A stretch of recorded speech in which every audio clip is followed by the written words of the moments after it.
नमस्कार दोस्तों, फिर से स्वागत है आपका मेरे YouTube चैनल पे। आज हम बात करेंगे ऑर्लिस्टेट दवाई के बारे में और इस वीडियो में हम जानेंगे पूरी जानकारी इस दवाई के बारे में कि आपको ये दवाई किन कंडीशंस में लेनी होती है और किस तरीके से ये दवाई काम करती है, और भी बहुत जानकारी इसी वीडियो में हम जानेंगे। इसलिए इस वीडियो को आप बिल्कुल आखिरी तक देखना, और आपने मेरे चैनल को सब्सक्राइब नहीं किया है तो प्लीज़ अभी सब्सक्राइब करें, क्योंकि इस चैनल पर आपको ए से लेकर जेड तक सभी दवाइयों के बारे में जानकारी मिलेगी।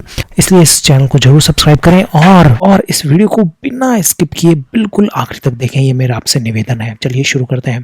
देखिए, सबसे पहले जानते हैं इस दवाई के उपयोगों के बारे में। देखिए, इस दवाई का सबसे बड़ा उपयोग ओबेसिटी में किया जाता है। देखिए, ओबेसिटी, मोटापे को ओबेसिटी बोलते हैं।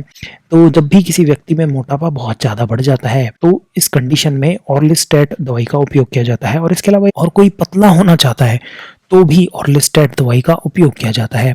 देखिए, और क्या होता है, जब डॉक्टर इसको प्रेस्क्राइब करता है तो यदि सपोज किसी को हाइपरटेंशन हो रहा है, मोटापे की वजह से हाइपरटेंशन हो रहा है, या फिर डिसलिपिडीमिया हो रहा है, जो लिपिड्स होते हैं बॉडी में वो बहुत डिस्टर्ब हैं, तो इन दोनों कंडीशंस में डॉक्टर इसको प्रेस्क्राइब करता है ऑर्लिस्टेट दवाई को। देखिए, बात करें इसकी कैटेगरी की, तो ये लाइपेज इनिबिटर होती हैं। लाइपेज नामक एक एंजाइम होता है हमारे बॉडी के अंदर जो कि लिपिड को ब्रेक डाउन करता है। लिपिड का जो ब्रेक डाउन होता है वो लाइपेज एंजाइम की वजह से होता है। अब लिपिड का ब्रेक डाउन होने की वजह से क्या होता है, वो हमारे शरीर में जमा होने लग जाता है। जो लिपिड होता है, जो फैट होता है, वो हमारे शरीर में जमा होने लग जाता है। इस एंजाइम की वजह से जो शरीर में लिपिड्स होते हैं वो जमा होने लग जाते हैं, फैट जो है वो जमा होने लग जाता है, तो वो नुकसान पहुंचाने लग जाता है।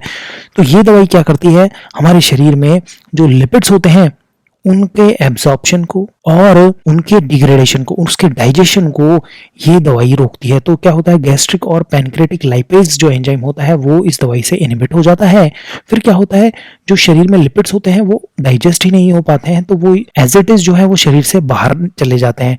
तो जो डाइजेशन ऑफ डाइटरी फैट, जो डाइटरी फैट होता है उसका डाइजेशन नहीं हो पाता है। आइए जानते हैं इसकी डोज के बारे में। देखिए, बहुत जरूरी है इसकी डोज जानना कि इसकी डोज कितनी होती है। 12 साल से बड़े अडल्ट्स में और बच्चों में बात करें तो 60 से 120 mg 3 टाइम के लिए, TID मतलब 3 टाइम्स के लिए इसकी जो डोज है वो रहती है। और इसका जो उपयोग है, यदि कोई फैट कंटेनिंग, मतलब यदि किसी डाइट में ही फैट है तो उस टाइम इसका दवाई का उपयोग किया जाता है। तो देखिए, हर फूड में कहीं ना कहीं थोड़ा फैट होता ही है, तो इस दौरान 60 से 120 mg 3 टाइम के लिए इसकी जो डोज है वो ली जाती है। देखिए, अवेलेबिलिटी बात करें मार्केट में तो 60 mg के कैप्सूल्स अवेलेबल होते हैं और 120 mg के कैप्सूल्स जो है मार्केट में अवेलेबल होते हैं। देखिए, अब आपके मन में सवाल आ रहा होगा कि इस दवाई को हम किन कंडीशंस में उपयोग में नहीं लें। तो देखिए, पहले यदि किसी को एलर्जी है तो इस दवाई का उपयोग नहीं करना चाहिए इस दवा। और यदि किसी को देखिए माल एब्जॉर्प्शन सिंड्रोम है, मतलब कि बहुत ज़्यादा कमजोरी है, मोटापे के साथ में भी यदि बहुत ज़्यादा कमजोरी है विटामिन्स की, तो इस दवाई का उपयोग नहीं करना होता। अब आपके मन में सवाल उठ रहा होगा कि भाई, आप किसी ने इस दवाई का उपयोग किया तो क्या क्या साइड इफेक्ट्स जो है हमारे शरीर के अंदर दिख सकते हैं इस दवाई को लेने के बाद में। तो देखिए, जो इसका जो सबसे बड़ा साइड इफेक्ट होता है वो क्या होता है, जो स्टूल पास होता है उसकी जो अर्जेंसी है वो बढ़ जाती है। आपको इमीडिएटली जो है वॉशरूम जो है वो यूज करना पड़ेगा, तो फीकल की जो अर्जेंसी है वो बढ़ जाती है। ऑयली स्पॉटिंग, मतलब जो क्या होता है कि जब फैट डाइजेस्ट नहीं हो पाता तो वो शरीर से बाहर निकलने लग जाता है। तो मेनली इसका जो है अर्जेंसी फॉर फीकल, मतलब जो स्टूल पास करने की जो अर्जेंसी है वो बढ़ जाती है। कि साइक्लोस्पोरिन दवाई का जो एब्जॉर्प्शन है वो कम होने लग जाता है। इसके अलावा विटामिन, ये सबसे ज़्यादा इंपॉर्टेंट है। विटामिन का जो एब्जॉर्प्शन है इस दवाई से अफेक्ट होता है और विटामिन की कमी देखने को मिल सकती है शरीर के अंदर, vitamin A, D, E, K की।